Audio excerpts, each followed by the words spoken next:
V 9. krogu so nogometaši Maribora v Ljudskem vrtu gostili še edino nepremagano ekipo v tej sezoni, vodilni Aluminij, in na koncu zmagali z 2-1.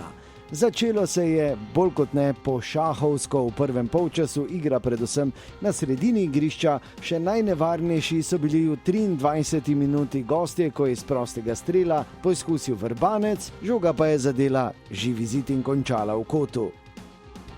No, okoli 30. minute pa se je začelo. Najprej v 29. Klinar podaj z desne strani pred gol, previsoko za Kronavetra, in sledil je kot.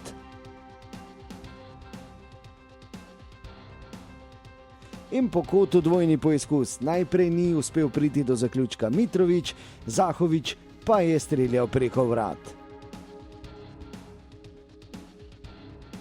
V 32. minuti krasen prodor Vilerja, z nogo pa je odbil vratar Kovačič. No, polčasu je torej bilo 0-0. V drugem polčasu pa prava drama. Najprej v 47. minuti izvrstno Hotić z roba kazenskega prostora pod prečko, še lepša obramba Kovačiča.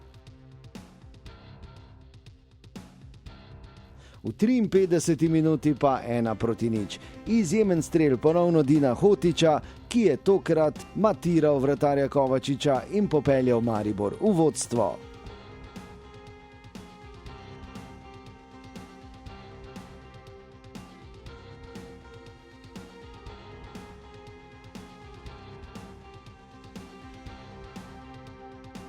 No, veselje pa je trajalo le 3 minute, kajti v 56. minuti je Leko uspel izenačiti.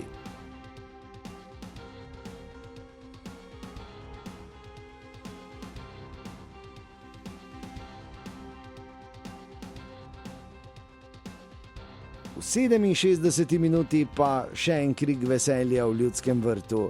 Krasno je podal Mešanović, pravočasno utekel Kronaveter in rutinirano matiral vratarja Aluminija. 2-1. Prvi gol je, mislim, da je zdaj že klasični za Holeta in res lep zadetek. Pol pa ja, nekako smo prehitro prejeli ta gol na izenačenje, ampak smo se nekako zbrali in že prvi polčas imeli take podobne situacije in Meške mi je bolj lepo podal. Jaz sem nekako tekel v globino in pričakoval to žogo tam in na srečo je šla noti. Tako da sem vesel, da sem po dolgem času dosegel zadetek. Na to so sledili bolj ali manj jalovi poizkusi Aluminija, da bi izenačil, vse do 87. minute, ko je izvrstno poizkusil Matjašič, Maribor pa je rešila vratnica. No, do konca tekme se izid ni spremenil in na koncu se je veselil Maribor z 2-1. Tretja zmaga je tu, veseli smo od te zmage, večji del tekme z naše strani zelo dobro.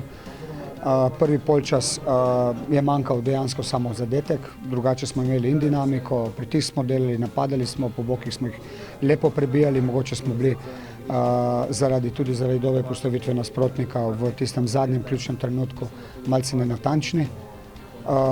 Potem nadaljevali drugi polčas zelo dobro, zadeli, predtem imeli še vsaj to eno izredno potezo od Hotića, ko je vratar nasprotnika zelo dobro branil. Po vodstvu 2-0, oziroma že to je mu teče, da smo ga zelo hitro dobili, in potem po vodstvu 2-0, ko je tekma tekla, smo bili zelo pasivni na svoji polovici, kar je zelo velika škoda, vendar je zame en signal, da bo moral biti zelo pazljiv, koga v tekme vračam, koga skozi tekme vračam,